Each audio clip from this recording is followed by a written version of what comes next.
set of 9 videotapes provides an opportunity to share in a unique experience where Stafford Beer introduces an audience to the world of managerial cybernetics. The event took place over 5 days in July 1994 at the Falcondale Hotel near Lampeter in Mid Wales. It was organised by the Liverpool Business School at John Moores University, where Stafford is Honorary Professor in Organisational Transformation and a Senior Fellow. The aim was to provide a video learning resource by recording discussions between Stafford and an audience that had little or no previous knowledge of the subject. Over the course of the event, Stafford explains the development of the subject from the initial scientific discovery of cybernetics. Through his own development of managerial cybernetics, he introduces the tools and models that he has created to offer an alternative approach to conventional management practice. The resulting material embraces the key principles and models that have previously been introduced in his 13 books and referred to in many of his published papers. This is the first learning resource where all these have been brought together in one integrated way. Managerial cybernetics continues to be the only available scientific and coherent account of effective managerial practice. Stafford provides numerous anecdotes, applications and insights from the perspective of practitioner, manager and scientist.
The fifth session starts with agreement on the teams who will model the viability of selected activities.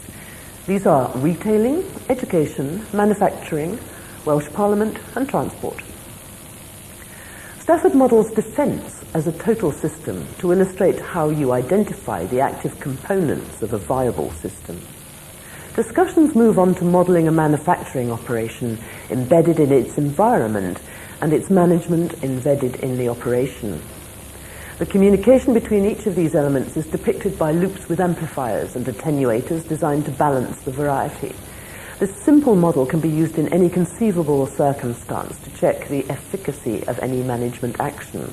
And to demonstrate this, Stafford challenges the audience to re-examine TQM, JIT, project management, market research, and advertising. The basic model is completed by adding elements of channel capacity and transduction that must also have requisite variety. Stafford advocates that managers should be measuring things that would detect instability and using computers to communicate these messages in real time. The same basic model is used to talk about the military, the use of computers, President Allende in Chile, the President of Uruguay, market research, mission statements, and a very canny steel salesman. Tell me what you've done about this grouping business. Oh, we grouped. Generally grouped. So what are the areas? That's what I need to know. Well, Manufacturing. Pardon? Manufacturing. Manufacturing. Yeah, put your hands up so I can get some idea. Yeah, thank you. That's three. Retail. Fun? Retail. Well, retail outlets in the end. Yeah. We put it under the title of retail and all hell broke loose. Yeah. Manufacturing, retail, Education. education. It's very broad, yes. We'll narrow it down. Who's education? Oh, I see you. Yeah, I should have said you don't have to be one group necessarily. You know, you can be two, but I just want to get some focus on something. A democratic Welsh Parliament. That's not what it started out as. It's a viable system. It's very good. And me and Claire are British Rail. Mhm. Transport, specifically British Rail. Gosh, we got 5, have we? Yeah. Retailing, education, manufacturing, Welsh Parliament, transport. Oh, well, big world out there, isn't it? Right, so now we are going to solve the whole problem of how you model a viable system, given we've got some tools in place now and some insights, I hope. And the first thing you'll realise is that we are not going to do anything like the business of the family tree, which is what you will find wherever you go. And I will say that this thing, all my life, I've gone into assignments and they've said, they've said proudly, this is our organisation chart. The only use for this thing is to find out who you can blame. There's no other value. And you see all this stuff, and then the sophisticated versions have things going across with funny coloured lines and dots and things, pretending that somebody is somebody's cousin, and it means something. Oh, dear me. And what's more, they ramble all over the place. Now, what we are going to do is say, okay, I have identified a viable system, and it has components. These components are viable systems. That's all. So we never have more than 2 levels. Unlike the organisation chart, which rambles on forever down the side of the building, for instance. So how can this possibly be? Well, I'm going to take the example of defence, because it's something that's readily understandable. You say, I'm going to model defence, and partly because it doesn't come up. Model defence. So that's the total system. What are the active components of this viable system? Pardon? Oh, no. What is it? The different forces. What's its... Yeah, Navy, what's its membership? Oh, right. Yeah. No, its membership is quite clearly the Army, Navy, Air Force, Marines, and perhaps something else. So that is what I call System 1. System 1 is to be identified as what is going on that makes the viable system what it is. And you see, I failed to get you to identify any systems just now which are not viable. And I found that quite fascinating. You seem to be willing to think of anything as a viable system.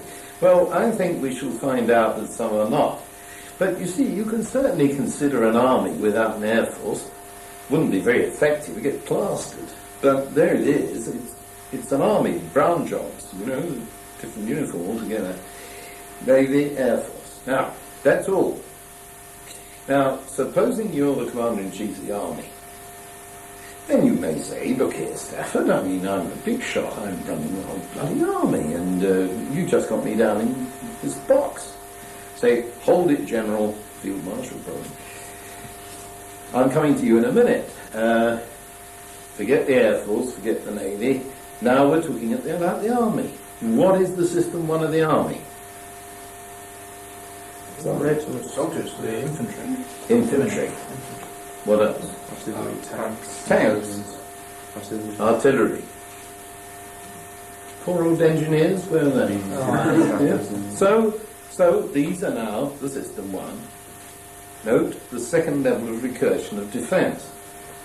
So if you're actually doing this job, you will have to do several second level recursions, because you would have defence with Army, Navy, Air Force. Then you would have to do, this is the Army, tanks, etc., etc. This is the Navy, destroyers. This is the Air Force, bombers, fighters. So that is how this thing is built up. Now, let us take the artillery. I am the MGRA, as he is known, the Major General Royal Artillery, and I'm now saying, hey, you know, I'm a general, don't treat me like a box. Call it general, I'm coming to you. This is the Royal Artillery. Now, what is the System 1? 10-inch gun. Mauser. That's very close.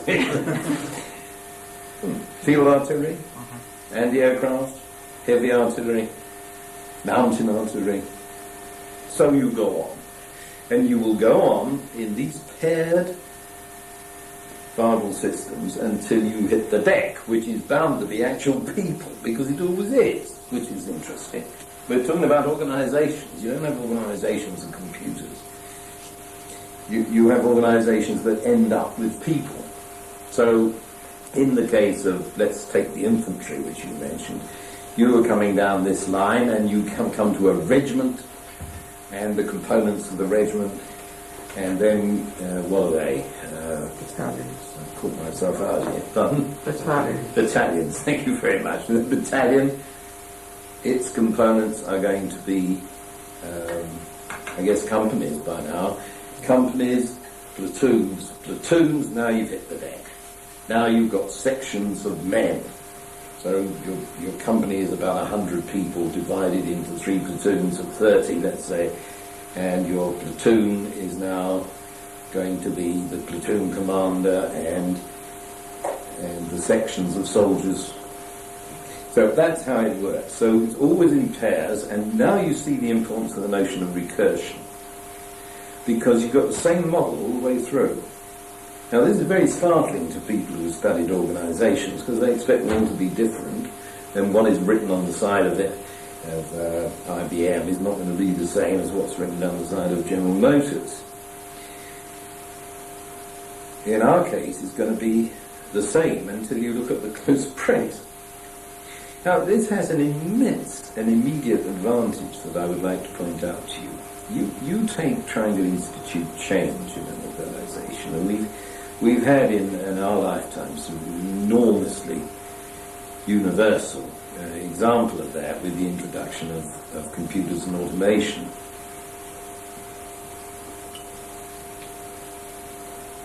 Now, I got my first computer in 1956 because I was, as I told you, I was in on the ground floor of this, and I was determined to get one. I had the 7th Pegasus. And, you know, those were the days. This is now in the Science Museum, for goodness sake. I was terribly proud of this thing. Terraced house in Basingstoke. So, this filled a semi-detached house itself, yeah. Although it was in Sheffield, not Basingstoke. And it had a revolving drum for the short-term memory with 1,024 words on it. Wow! Read it. Oh, it's very exciting. And you had to keep the thing at the right temperature, it blew up, and humidity, and unbelievable. So, after the mid-50s to the mid-60s, people started going into organisations and saying, you're going to be automated or computerised or whatever. Where is the organisation chart? Now we're back to this family tree bit. So in you come, you band of happy technologists, and you say, chaps, we're going to computerise you. Kindly tell us what you will do. So you're going to do all this. And go through that, and you put it all on computers. Now, this is what I use to castigate as automating the quill pen. Because you didn't stop to wonder if things should be different now you've got a computer. You said, you're writing that, don't need to write it anymore, old chap, we can put it in the machine. And the result was that it took a year to do this department, and then you breathed a sigh of relief and hoped the thing got debugged, went down the corridor, knocked on the door and said, "What do you do in here?" and started all over again. Now, you can see that with my approach, if you're in some kind of context, like a manufacturing company, or a retailing company, or government, or whatever it happens to be, you are likely to be able to build the same model at every level of recursion in terms of your computers, because it's the same kind of stuff going on. And suddenly you've got immense saving, because you are looking at things through the same pair of eyes. And when we built the model, you can test that assertion out and see what happens. But this is the secret of what I did in Chile for President Allende, which is really quite a famous piece of historical work because of what happened to him and to poor old Chile in the process of running foul of the CIA and Dr. Kissinger. In 2 years, I had 75% of the social economy automated in this system. And all my critics said, "This is impossible, it's got to be a ridiculous claim, you couldn't do it." Why? Because they're used to this approach of going in there. Actually, 75% of the social economy, you do the first department in the first 2 years. But I had 11, watch it, 11 levels of recursion. Like that through the thing. So, very exciting. Now, anybody's politically motivated to read that up. The second edition of the book Brain of the Firm, the last 5 chapters, tell the story of how this was applied in Chile, and it's fairly racy stuff, I can tell you. It was an exciting time. Most exciting time of my life. So,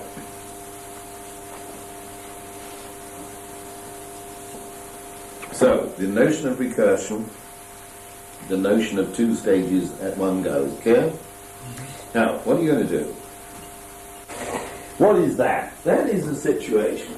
And why does it look like it looks? Because, as we've already said, we find it very hard to understand the boundaries of a system, and we are wise to think carefully about just what we're including or just what we're not including. So I always draw this rather amorphous shape, I call it an amoeba, to remind ourselves that we're not sure where this is. What we're much more sure of is that embedded in this is a circle, and so I draw that as a proper circle, which is the process that you are managing. This is what you think you're running. You think you're running this if you correctly identified it, and I really softened that up yesterday, didn't I? So don't be naive about it. That's what you think you're running. And embedded in that is the square, which is the management. Now, I like to draw it like that because obviously the management is supposed to be infusing across its own boundaries by osmosis or whatever the process it's supposed to control, and the process is infusing out into the environment, which in the case of manufacturing would be the market, and this is the manufacturing factory. So that is the basic model of a viable system. Now what we need to do is pull this apart in order to discuss it more fully. And what I'm going to do is draw my circle there, my box there, and my circle there, and my amoeboid shape there. And instead of all this woolly business about how this is to be disseminated, I am going to put a simple thing like that. So I'm saying the management must influence the process, and the process will come back and influence the management, and the process will affect the environment, and the environment will affect the process. So that is our basic model. So these are the 3 things that are going to formulate the system one. So, going back, if this is the whole thing we're dealing with is defence, now that's the Army, that is also the Navy, that is also the Air Force. It looks like that. Now, what can we say about this? Now, I've tried very hard to rattle you about the question of variety. And there's a hell of a lot of variety milling around there, which I've reduced to 4 arrows. Now, can we think of anything to say about that variety that's depicted flowing on those 4 arrows? Apart from the fact that there are dozens and dozens of arrows which are all encapsulated in one. Are we assuming that they're matched? Ah, exactly. Well, are they? No, but is that what we're to assume because there is one of each? No, we're not to assume anything. No. We've written this model on the mirror, and now we're going to ask what we know about the variety. Have a go, because there's some things we can say.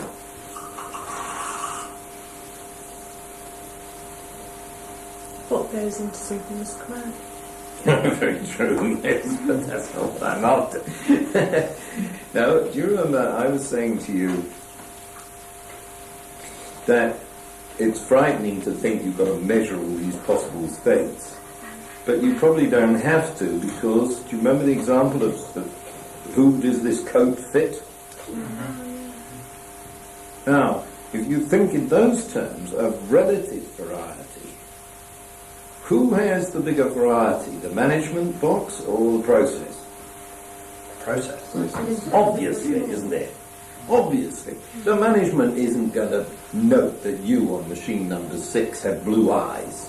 Although you have. No, you haven't. Sorry. No offence.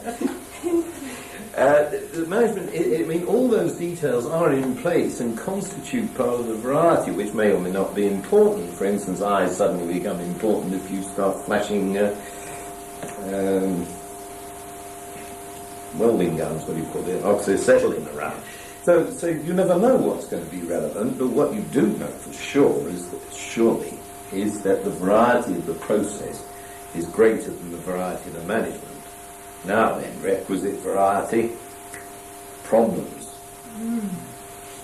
And what about the relationship between the process and the environment? The environment's more complex. Obviously, again, quite obviously. So without actually measuring anything, we know fine that this is the inequality we're dealing with. There's a big V there, and a smaller V there, and a very small V there, and the mathematical symbolism for this is that this is very much smaller than that, and this is very much smaller than that. And that is the mathematical inequality that we have to deal with.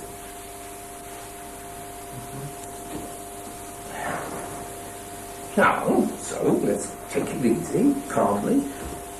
What can you do about that? You know from Ashby's law that that's no go. The environment's going to swamp the process, and this process is going to swamp the management.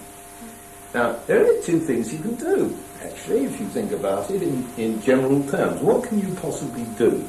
Reduce the variety. Yes.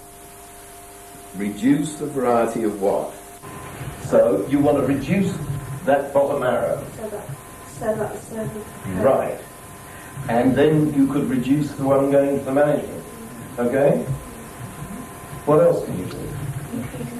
Precisely. Increase the variety going up. Now, there's very little symbolism required here, but I'd like you to get hold of it because it's useful to us. These symbols come from ordinary electrical engineering. This symbol is an attenuator and means reduce variety. This symbol is also an attenuator, and this symbol is an amplifier. Now we've got the whole story in a nutshell. Very fast too. And I submit that that will apply to anything you care to analyse. So the question is, what management techniques are available to us to effect these amplifications and these attenuations? Now, I have challenged audiences, particularly senior management audiences, for 30 years to tell me a single management technique that isn't one of those four things. Nobody has ever succeeded. So I'm asking you, name a management technique. You know, they're the sort of things that people buy by the bushel and run up the masthead and everybody has to salute. TQM. TQM. Total Quality Management. Perfect example. Now, what's that supposed to be doing? That's the problem, everybody else. I'll say. It's supposed to be making everybody involved in the company see that their input is important to the total end quality of the end product. Yeah, that's right. Well, now put it in terms of our model. What's it doing on this line, this bottom line here, which is the attenuation line? What is TQM doing there? It's making people more responsible for what they're doing so that they don't mess up. Absolutely right, except that I think that's the next one. All right, so There's a process affecting the management. Yeah. You're making people more responsible. And on this side, you're trying to convince your customers, for example, that they come first, that quality matters and all that jazz, which is to attenuate their variety, because if you're successful, you cut down complaints, everything's sweetness and light. See, now, you will know if this system is in balance because you will be in homeostasis. And the interesting thing about having to measure variety and so on is that if it's working, you don't have to, because everything is sweet. Now, Ashby calls that situation a self-vetoing homeostat, by which he means that the messages on all four of those lines are, I'm okay. Instead of, here's my balance sheet, here is my list of this against that, and this is how I've succeeded and failed. He just says, I'm all right. How about you? black box a little bit. Absolutely a black box. Precisely correct. Now, this is very exciting because we can begin to see, I told you right early on that I see management as the process of coping with complexity and not managing their materials, machinery and money. Well, here it comes, you see. We are trying to handle the complexity which will engulf us if we don't handle it. So let's take another example. We've had TQM. What else do you do in management? JIT. Just in time. Shit. I've not heard it called shit before. Yes, just-in-time management. Well, you mentioned it. Tell me what it is here. It's so obvious, isn't it? I didn't expect you to say that. I think you're going to tell me. You do Here some again, work. it comes in. The problem is you mentioned it with TQM. The two are interlinked, but it's effectively people taking responsibility to minimise Well, the there's time. more than the responsibility this time, because Processes. you are dealing with the flood of variety that would otherwise engulf you if you ordered everything randomly in advance, and you were saying, I'm not going to order this until I need it. So it's a huge attenuator on this line. It's just-in-time management. On which line is that? The amoeba to This serve? one. Right. Isn't it also the amplifier management process? We haven't had an amplifier yet, so Isn't it the fact that you're increasing the variety of the management by, in a way, making the job, I don't know, slightly, well, more complicated, but it increases the variety of management. Isn't it like the, isn't it an amplifier on the management? I'm not sure. process? You see, look here, there's no school book answer to this, because what you find is that because these are real life techniques, that they appear all over the place. The only point of trying to identify them is to understand the machinery.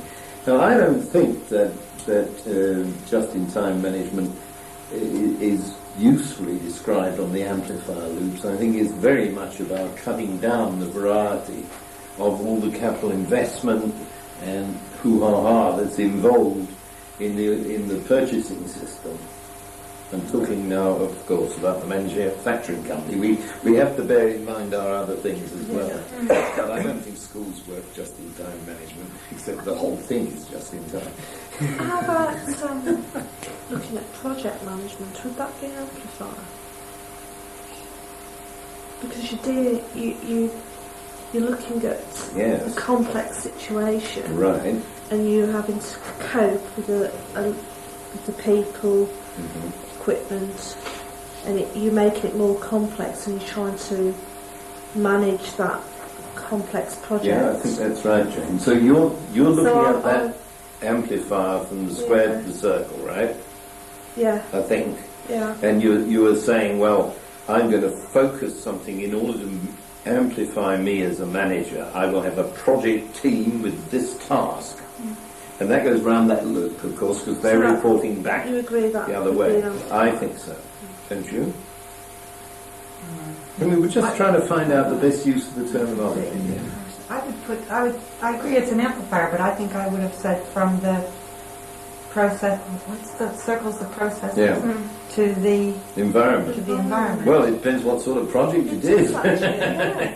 It could easily be. I mean, the one that I think Jane had in mind was if you send a production engineer out from the management, the square, to the process to improve the process, nothing to do with the environment.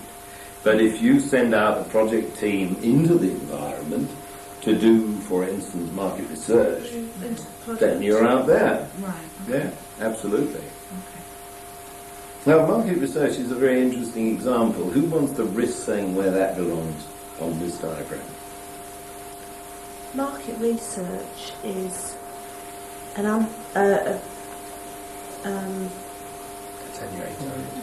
it's going from the amoeba into the circle. Yes, on the attenuating link then. On the Now, you're a very bright lot. You That see, bit. most people think that... can't get the words It's, right. well, just get used to the technical terms. This thing is an attenuator, which means it's cutting down variety, and the arrow is an amplifier. Now, most people fall into the trap, and I'm very glad you haven't, because it shows you're thinking of assuming that the purpose of market research is to amplify something, get more knowledge. But of course it isn't. It is to cut down the variety of everything that's out there in order to locate your targets. Otherwise you're just preaching to the heathen and nobody knows how the heathen are structured. You find out how the heathen are structured, you can target them.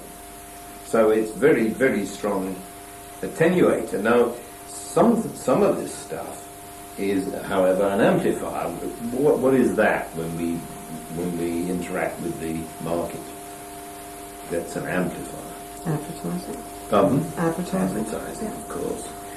And that is an attempt to say we are much better than you think we are. Much better than we are. So there you go with advertising. So it's fun, isn't it? Because this gives you a uniform way of assessing all this. Now, I think I should have brought that actually. There is a page in my book, Brain of the Firm, a double page. It's got almost every management technique I could think of on it. It classifies them under these heads. I think it really is quite fascinating to see that everything you do can be reduced to this. Now, one of the consequences of that for a manager, many managements drive themselves and their folk insane because of a bigoted view of what is correct. And they say, we obviously have to deal with this situation, and the way we are going to do it is payment by incentives or management by objectives or something. Now, supposing that the situation is that is a very nearly impossible thing to do, because maybe the unions are as bigoted as the management is the other way around. Would you believe you could get a rail strike like that? Now, if you were quite clear as a manager or as a union for that matter, that you know what you are trying to do is actually to reduce or amplify variety on this arrow, and you know that this way of doing it is objectionable, then you choose another. Because you are now classifying your alternatives under these headings. And there's no reason why you should plump for one thing rather than another if it's going to have the same sort of effect of producing amplification where you want it, or the reverse. Now I find this absolutely incredibly exciting, because I mean, look, such a simple little model, and we haven't done it yet, by the way. We're already finding out that we can use this in any conceivable circumstances. We've already wrapped up the whole of theoretical management. It takes you 3 years to learn this in a business school.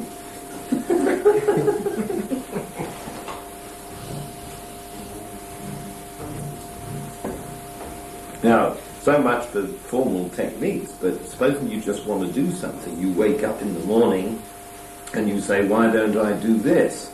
Now you analyse that by this chart and say that just a minute, that sounds like a good idea, but what am I actually doing, and how am I disrupting the homeostasis? Wow, you may decide you better think again. So you see, what I'm really trying to say about homeostasis is that, think of the self-vetoing homeostat, that most things run themselves if they're left alone. And the idea of the manager as leaping around trying to control everything is not only silly but impossible, because he doesn't have requisite variety. And yet many managers have this image of themselves. Hitler did, you see, and look where it got him. He's trying to run everything. You can't do that. I mean, you can't do it. It's not that this is whether it's a good idea or not. It's not possible. So you mess around with your generals. Churchill was nearly as bad, of course, messing around with the generals who are supposed to be running the thing. Yeah. What I'm saying then is that the variety balance of homeostasis will take care of most things, and the manager's real job is to put the fine-tuning on, depending on his perception of the system he thinks he's controlling. Basically, the variety will absorb itself. And this is nowhere more obvious than in the gross case of a manufacturing company. There's the management, the manufacturing is going on in the circle, it is in tune with its environment. Now, what is going to happen on that loop? Somebody says, this is too expensive. So the orders start drying up. So you say, our market's being attenuated. Why is this? Oh, relax the price structure and see what happens. The amplifying message goes out saying, well, there's more than one way of skinning a cat, fellows. You can have a different bunch of tricks to pay for this, like installment plans or something like that, and suddenly the thing comes back again into balance. So the messages you're going to get, the messages you should be screening for, are the messages that tell you that the self-vetoing homeostat is getting unstable. Now that has all sorts of consequences. Once you can see that that's the point, it has all sorts of consequences in the way you organise your information system. Now, I was trying to argue earlier that people have computerised the quill pen. What we should be thinking is, now I've got this extraordinarily powerful tool called the computer, how do I rethink the process of managing, given that I have this capability? And you don't end up with anything like what you used to do. Why should you? The limits on what you used to do were the limits imposed by how much a person could write with a quill pen in a given amount of time. That's irrelevant now. So what is the thing you want to do with your information? What you want to do is monitor these homeostats. Now, if you're going to do that, you better do it in real time. Why not? We have all the technology to do that, but again, we have copied the old thing. So we use all these computers and end up saying, here on the second Tuesday of this month, we are proud to present the results for last month. And that's a big update on what it used to be. It used to be 2 months out of date, now it's only a month out of date. Oh, great. Now, what can you do with these results? I mean, I've been on a large number of boards, and people come up with all these data and say, look, there it is. All you can do is cry into the beer and say, oh, God. And the best you can do is to say, we better learn from this, fellows. Don't let's do that again. But sure as hell it's too late for the stuff that's already happened. Now then, you use real time, and you say, there's nothing to stop me finding out what's happening now over there, because I've got it all wired up. Now what's the good of that? Because you see, if instead of being the second Tuesday of the month, you were actually yesterday, that sounds good, it's a big improvement and all that, but you still can't do anything about yesterday. So what am I fishing for? Can anybody tell me? Feedback. Pardon? You want a very short feedback loop. Yes, I do, but for what reason? Response. I've been talking about whether you could do anything about it. You can find out when it's happening. Right. What can you look for that you could change before it's too late? One word covers it all, actually. Anybody think of a suitable word there? Adapters. Baptist? Adapters. Oh, I see. Very close. Yeah, can you also with life if you can see it now? Now I'm asking you what you are measuring. The complexity. Yes, complexity, that's good. But there's something, I mean, it's complex anyway. What is it about the complexity? Very What is it about the complexity that we're after in this circumstance? The variety. Just push it. of it. Yeah, but we're talking about whether we can do anything about it. We're talking about this time delay. How complex it is. Yeah, but that's going to be there all the time. What is happening now? What can we measure now that means we can do something about it before it happens? I'm nearly giving it to you. It's the variation from your set conditions. Right, that's getting nearer it. The change. Change, good. Stability. Stability, phew, thank goodness. Actually, it's instability that you're trying to measure. And you're picking up something that says, hold it, fellas, this is going unstable. Now we've got a chance to do something. We can move in and say, hold it, that's getting unstable. Don't let it happen. Now, all my reporting systems within the Bible system theory are in real time aimed at that. To hell with history, pointless. You go in and you try and pick up instability before it gets damaging. Now, always this is possible in theory, you see, because something going along nicely, it doesn't normally just crash. It starts wobbling. You're after the wobble. Now, can we do that? Of course we can do it. The theories of mathematical statistics are immensely powerful. But you can't talk to a manager about theories of mathematical statistics. But that's what you need. And then, again, what are you going to measure? Now, we already had a bit of a go at that yesterday. If you start measuring all the routine things, they will wobble as they always do. And therefore you will not get any new information. And you'll say, oh, well, yes, the stock market's doing this, it usually does, and Tuesdays.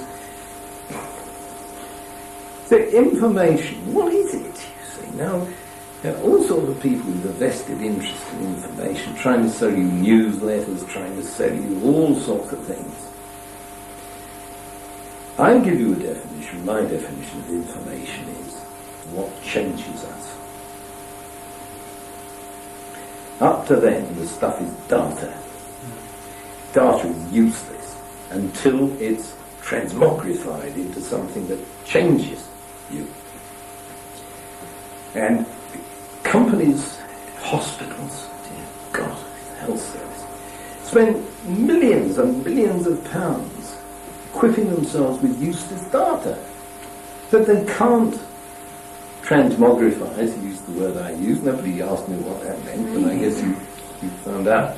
No. Just didn't ask. Convert will do, you know. It means to change the form of into action. And that's the only thing that matters a damn. The rest is post-mortems, crying into the beer, all this. You don't need it. So that's what I've always tried to set up, and I always try to find things you could measure that would give you some information. Now, all this, I mentioned vested interests here. You see, accountancy and economics have huge investment in saying, this is what we measure. The fact that it's no good to you is neither here nor there. We're going to measure it, and it's going to cost you an absolute fortune to do it. Now I'd say, what can I measure that would detect instability? Now I want to tell you a little anecdote here, which is a true one. All my stories are true, unless I emphasize that they're not.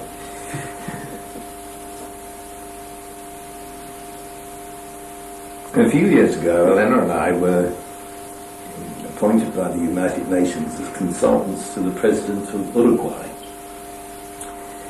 This is a dear, delightful man, a lawyer. His name is Dr. Julio Sanguinetti. He's no longer president because now they're working on a constitutional basis, and he lasts a few years and is then replaced. He was replacing a military junta, which had been in there for 12 years and committed mayhem, and we had all these problems about amnesties. Everywhere you go, you get this problem in the third world of, if everybody in this room has had a loved one tortured and killed, the first thing you want to do is wreak vengeance on the bastards who did it. But, you see, the military is sitting there waiting to take over again at the drop of a hat. So you can't suddenly start trying all the generals and hanging them. It's an awfully difficult situation. I've seen this over and over again. Well, Sanguinetti was faced with that. But that's another story. What I was getting to is, what can you measure now? I look for things that I can pick up in real time that be token instability. And I was explaining this. I was in Sanguinetti's office explaining this to him, Elena by my side. And he said, well, I think I've got a pretty good team in the presidential office. I'd like you to look at this. And he went over and got a book. And he showed me this book. And he said, this isn't all out of date, Stafford. I mean, you can see it's, this is this week. And it shows the main indicators. Now, that's the word everybody uses, you see, the indicators. You know, the PE ratio in a business, the rate of foreign exchange, these kind of things in government. So I said, well, yes, this is very good. And I was honest. I said, you know, I don't think I've ever seen a better set of government statistics geared to the point where the president can actually read it, rather than masses of bump. But, you see, I said, I'm looking for something more sensitive in these standard indexes. And he looked at me and he said, I'm going to risk this. He said, turn to the back of the book. Turn to the back of the book. He said, these figures I ask for every day, and everybody thinks I'm mad, but I've got a hunch that you weren't. The sale of bus tickets. The sale of milk. I could have kissed him.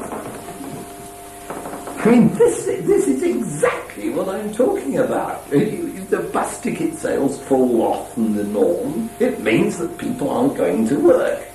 If the bus tickets fall off, I thought it was wonderful. Now then, the conclusion of this story is I went again with the Leno into his office one day, and he was more or less leaping around, waving newspapers. He said, "Have you seen the newspaper?" "Yes, we've seen the newspapers." Now, the newspapers said, I forget exactly how long he'd been in office, it might have been 9 months or a year, perhaps it was a year. The newspapers reviewing the year had discovered that his policies were working. So there are all the usual indicators, foreign exchange is better, the deficit is better, the trade gap is better, all this jazz. And he said, well, it shows you, this media thing that we've often talked about. He said, I knew that we were on the right course 9 months ago, and now they finally caught up and are telling the people that it's worked. And I said, yeah, well, that's the usual lag. But well done, Mr. President. And we were sort of drinking to that when Elena, who'd been thinking a bit in the background, said, excuse me, President,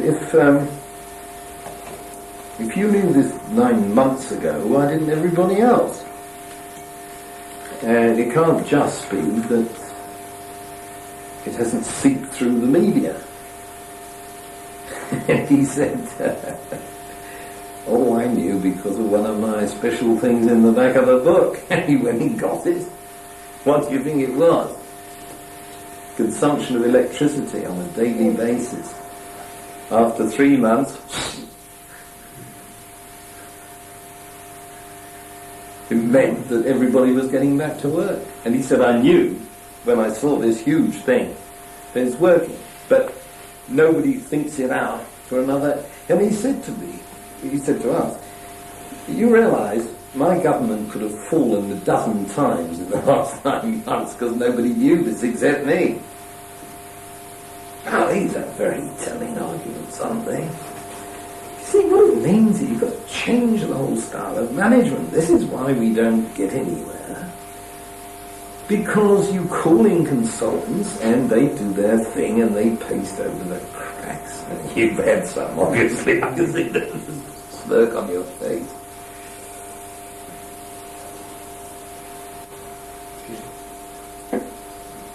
You've got all the pet nostrums. You've got the firms of consultants who increasingly, you notice, are accountants, accounting firms with a management spin-off. And they've got a huge interest in what they say. After all, if you can tell a company that it's going bust and it better merge with another, then you've earned all your consulting money, and your other division, which is called mergers and acquisitions, is now going to cream off the rest. I'm dreadfully cynical about this. I'm really quite bitter because I've watched this happening in England, the United States and Canada, which are the rich countries that I know, just as I've watched the depredations of the World Bank and the IMF destroying the poor countries that I know, and I'm leaping around in the middle saying, oh my God, what can I do about this? Well, all I can do is try and promote this kind of thinking.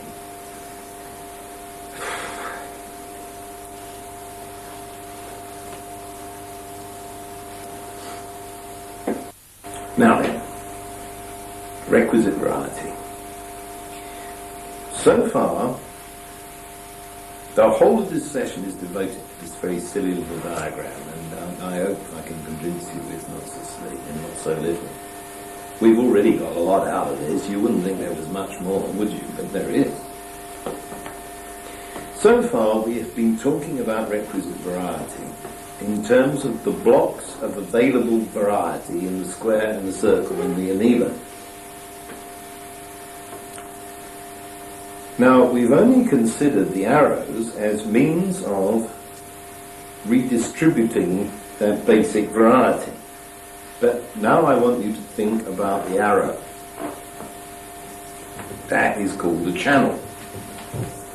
And as I said before, the single arrow sums up a whole lot of channels. Now, use Ashby's law to think about the channel itself, what you come up with.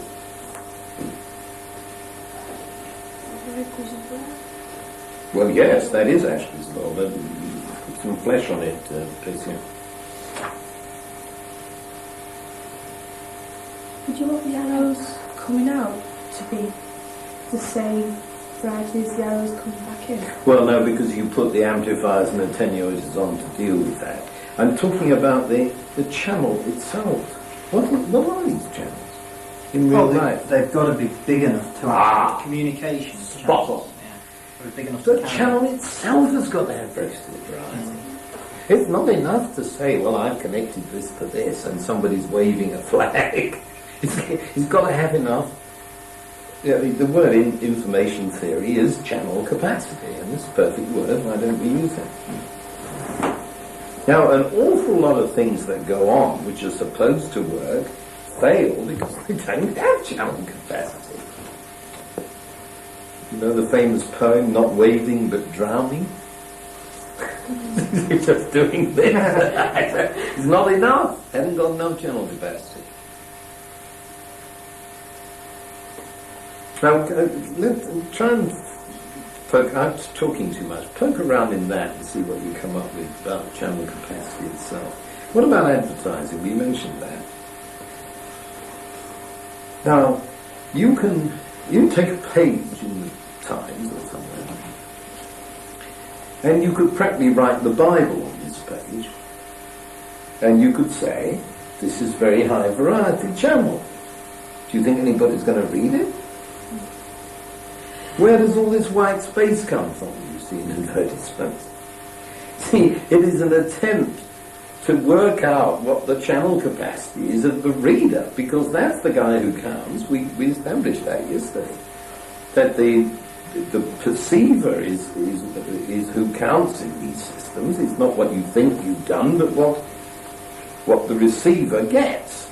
Now, if the receiver sees a page of print like that, I'm not even going to look at it. So the alleged channel capacity in practice is nil. So you put a huge white page, and in the middle of it you have hair. Do you remember that? No, you're too young. When the operetta, musical, whatever you're going to call it, my favourite, Hair came out, the advanced publicity was exactly that. All over London there were hoardings that just said hair and nobody knew what it meant. That's very clever. Now the channel capacity is being used in the most extraordinary way with all this white space and this one word on it that doesn't mean anything. Now I don't think that advertising boys are seeking these optima of channel capacity without understanding any theory. You know, they're doing it by hunch. So they walk around in purple trousers and call each other Ducky and have these inspirations. But it'd be much better to try and measure a few things around here and see exactly what amount of information you are actually going to get across. Look at all the stuff about small print, for instance. Just incredible, you know. You think of insurance policy, read the small print. You know? Well, you can't. Nobody ever does. And it's become a joke. But on the other hand, it's a contract.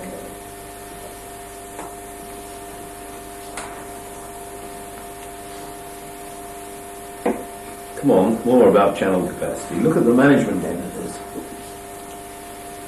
I'm the big white chief, I'm the boss, and I say, this is my policy. And what happens to that? I mean, there's all the workforce in the circle out there. Memo. Memo, yes. I mean, it sums it up, doesn't it? That's not going to work, is it? Nobody reads those things anyway. And what's more, it'll be put in the most god-awful gobbledygook, which managers think is impressive writing, and nobody can understand People don't try and get these mission statements and I'm glad you mentioned that, Jane. Would you like to give us a disquisition about mission statements? well, I've seen a lot of companies and they're all into this mission statements, and I reckon you could write a book on just I think you might have 20 sort of statements which most of them have chosen from. Oh well, I like that one. Yeah. Oh yes, That's right. I think that'll do.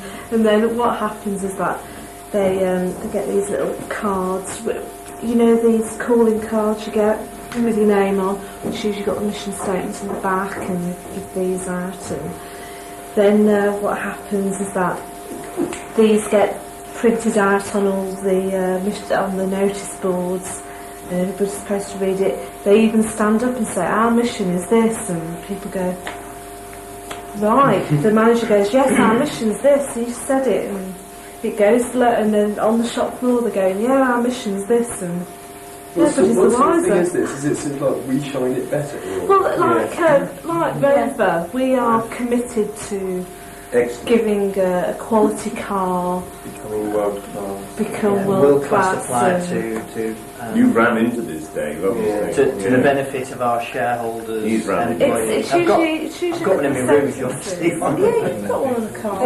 They state the obvious. Right.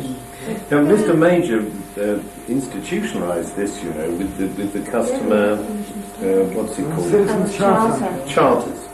Yeah. Have you read any of them? No. Charter for Health is to say, you know, we'll make you better or something. Yeah, I mean, it's just ludicrous.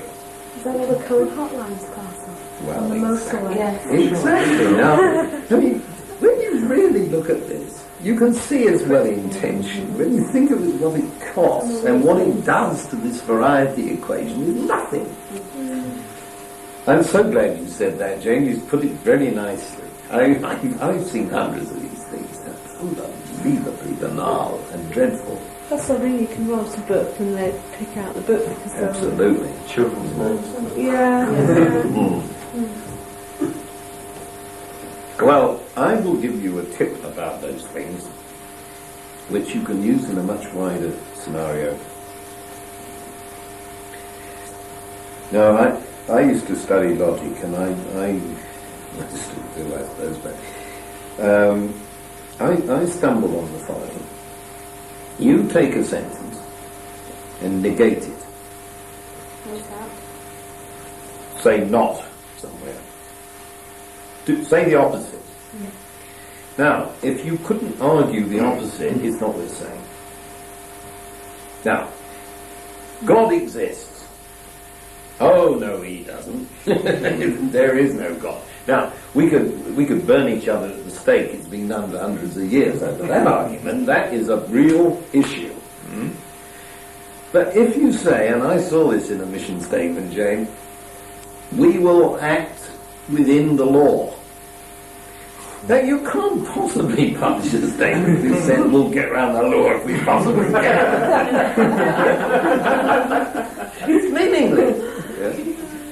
And why I said it was much more use to you than the mission statement, if you're in a bookshop and you're trying to decide whether you want to buy this book, negate sentences at random and see if they're worth it.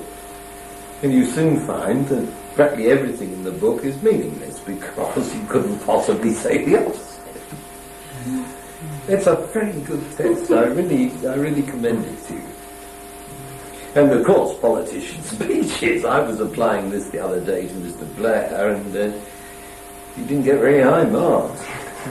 Anything he said was the same either way.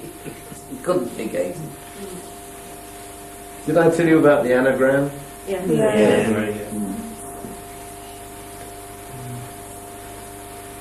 So, some of these methods, we were looking at let me remind you, we were looking at the variety on the channel. And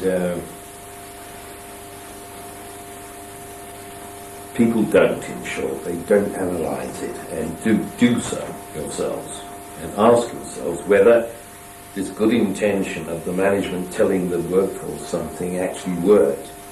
and whether the workforce's attempt to come back to the management actually works, because that's likely to be written off as, oh, they're belly aching again, and it has no content. I really had an extraordinary life in dealing with this management union clash. As I said to you yesterday, it's totally unnecessary as far as I've ever been able to see. There can be a tendency with those communication links where management will have good intentions and they communicate those good intentions. The natural fact that the policies and methods for getting those into fruition aren't good enough, and so it doesn't happen. Absolutely. So there's a basic attitude that, well, what the management say they never do anyway. Right. And so the whole communication link breaks down with mistrust. Right. Well, now Are you saying that it's fallen on deaf ears? Is that what you're saying? It does eventually if Yeah. it doesn't get successfully achieved. Mm. That's always just No. lip service again. you were discussing my next point before I've made it, you two. This is great. This is absolutely great. Can we just backpedal a minute and then I'll let you loose? Simple diagram, I say. Now, I repeat, blocks of requisite variety you've got to have in place. We've discussed that. Channel capacity. What's the other thing that's actually on that diagram that we have to attend to in terms of requisite variety? It's there, but I bet you haven't seen it. Try and answer what you think it might be.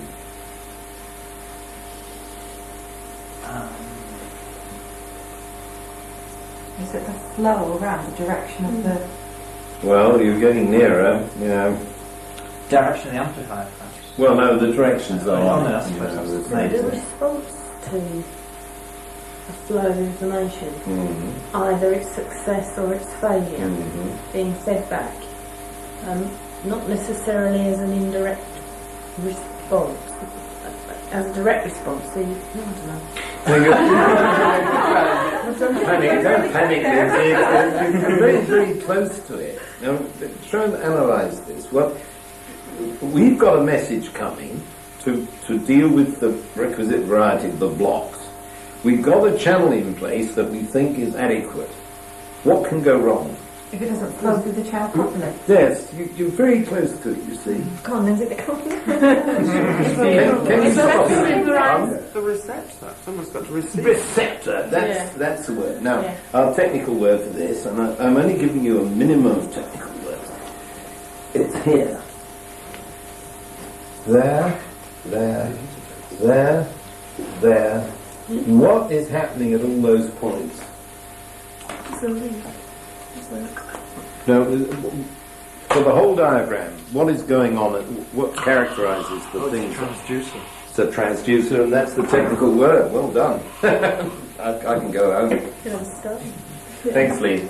Transducer, Latin transducere, lead across. So wherever, what I was asking you is, what have they in common? These points I've marked, these 8 points. What is it? They're borders. They cross the boundary. Exactly, Kate. They cross the boundary. So wherever you cross the boundary, you have to have requisite variety. Right? If I'm Chinese and I understood everything, and I've got an enormous vocabulary, and I come and tell you the secret of the universe, and none of you speak Chinese, too bad. That's because there's no transducer. Now, you can get some of this stuff in place, and now you see why I said you're getting ahead of the story here, because both of you were talking about transduction, don't you? In Well, the same way as if the president of was it Uganda? No, it wasn't. That was close. Only the other side of the world. Interesting definition of close. But it's all perception. But the reason why he would fit in the square, his government fits in the circle, or his country fits in the circle maybe, and the amoeba is everything else. And he hadn't actually communicated that things were on the up after 3 months, whatever. So even if like the ears were open in the rest of the country, why didn't he communicate that then? If he was Well, he did, you see, but nobody heard it because there was no transducer. The press is the transducer, and they're busy rabbiting on about their own concerns and photographing people in the nude and so on, if they can catch them. But how do you make these receptive? Well, you have to analyse it, you see. So if you're doing this kind of analysis, you go in there and you say, have I got requisite variety in the blocks? Have I got the channels? Now have I got the receptors? Now I want to tell you, because we need to wrap this session up, I want to tell you a little true story that illuminates this very well. When I first went into steel, I had to try and train myself in the whole business. I knew nothing about it. And there was a guy, his name was Tom, who was widely regarded as the best salesman we had. Now, selling in the heavy steel business is, it's not knocking on people's doors. It is actually, but you know what I mean. It's very high level stuff. So I set out with him, I spent a week with him to try and find out how he operated, and I learned an enormous amount. It began when we called on a buyer in Sheffield. And we were just leaving. It was a very satisfactory talk. I was just introduced as a trainee. Listened to how Tom handled this buyer. Got everything signed up. It was going out. He said, "Oh, like Columbo, no? It's a marvellous gesture." Excuse me. We have to go to something street to so and so. How do we get to that from here?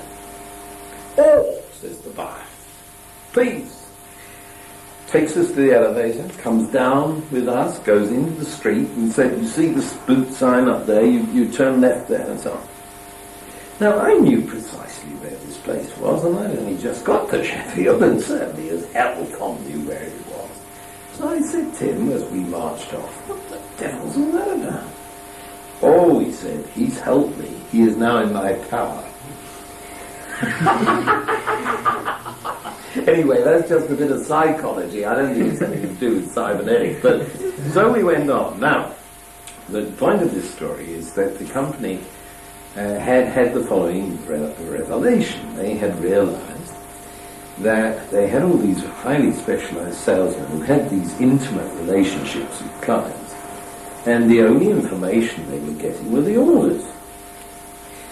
So they said, why don't we ask our representatives to give us an estimate of the reliability of the company and the future of the order book, and a whole lot more jazz here than just saying here's an order for 20 tons of something.